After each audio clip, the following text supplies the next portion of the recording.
de sécurité de ces fiches de ces produits chimiques qui sont à l'intérieur, pour ne pas aussi aggraver au cas où il y a un incendie. Donc le contrôle des sources de chaleur, le contrôle des sources de feu. Il faut avoir un contrôle strict sur les sources de feu.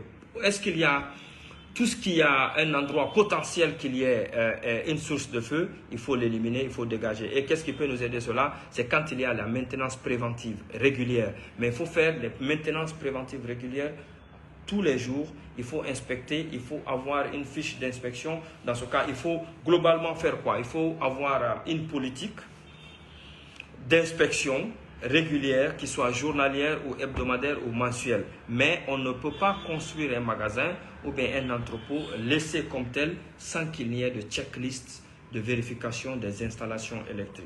Il est extrêmement important de mettre ceci en place. Impliquer toute la direction, tout le personnel de haut en bas, du bas niveau jusqu'en haut, et faire impliquer tout le monde dans la formation et dans la sensibilisation sur les équipements de protection individuelle aussi qui vont être mis au sein de ce magasin ou bien au sein de cet entrepôt. Et former aussi le personnel sur l'évacuation d'un immeuble en cas d'incendie. Parce que quand il y a un incendie, il peut y avoir de dégâts, mais pas de dégâts en vie humaine, pas de perte en vie humaine. Donc il est extrêmement important d'avoir, de pouvoir impliquer toute la direction sur toute la ligne de mur.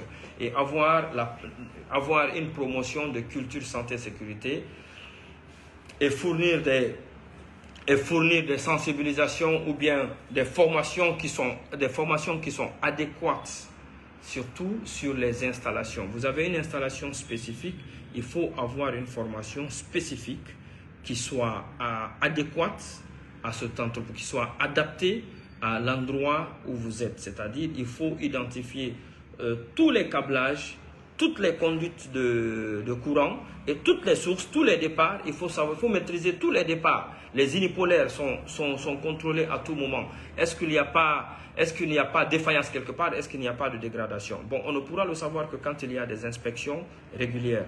Mais quand on arrête ou bien on construit, on laisse pour de bon, il n'y a jamais d'inspection, il n'y a jamais de vérification. Personne ne pourra dire que nous sommes sous feu, nous sommes sous danger, et pourtant il y a un danger permanent et potentiel qui est là, qui est en train de guetter tout le monde. Donc, je disais, impliquer la direction de l'entreprise ou de l'entrepôt dans la promotion de la culture incendie, en fournissant les sources nécessaires pour la prévention des incendies, des ressources nécessaires. Il faut qu'il y ait des ressources nécessaires qui rentrent en ligne de mire dans la prévention des incendies. Et en soutenant aussi les initiatives visant à améliorer la sécurité incendie. Dans ce cas, en mettant en place toutes ces mesures de prévention incendie, les organisations peuvent réduire de manière systématique et significative les risques d'incendie. Donc, mais si c'est laissé aller, bon, on ne pourra pas.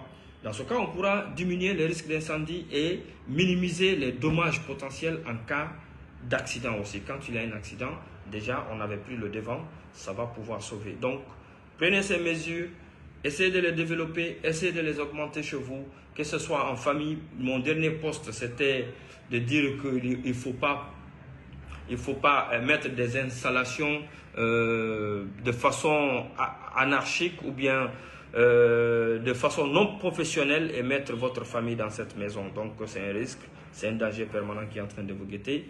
Donc, merci tout le monde. Essayez de partager au maximum pour que tout le monde puisse en bénéficier ou profiter de cela. Nous allons désormais faire des vidéos, des courtes vidéos à chaque fois qu'il y a une situation pour former les gens dans le domaine de santé, sécurité ou prévention incendie ou pour la protection de l'environnement ou de l'être humain. Merci. Ciao, ciao.